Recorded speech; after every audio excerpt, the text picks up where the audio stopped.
one thing that I think is really important to keep in mind is being yourself while making art. And I've always been inspired by other artists and have looked up to other artists and have, to kind of find your own voice, you go through a time period of emulating or like trying to figure out who you are, developing your voice. But I was never going to be Jay-Z or Kanye West or insert any other rapper. I had to find my own voice in order to be successful. And if I would have tried to emulate and tried to I need to sound like this person to be popular, I need to sound like with this texture production-wise to be current right now, I think that one thing that it wouldn't have worked. One thing that we've done is how do we channel ourselves into this music? How do you tell your own story, be vulnerable, be who you are, because no one else can tell that story.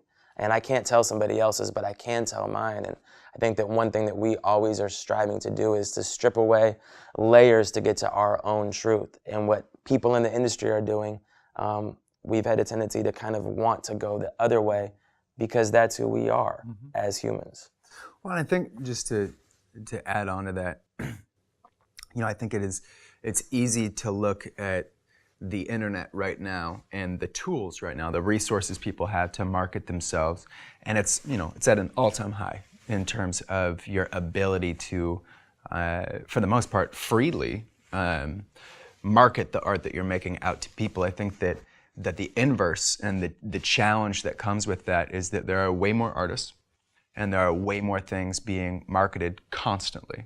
That the attention span and a piece of art being worthy of more than 5 seconds of a glance to a potential fan, it's so small of an attention span. I think what you're speaking to is how do you emerge out of such a competitive and dense internet and have yourself or your brand or your art stand out.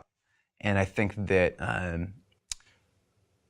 for us, the only way to do that was to kind of be yourself and to strive to be different than everything that's kind of getting carbon copied, that has inklings of success in it, to look at that and to try to create something that catches people's eye because it stands apart from the rest.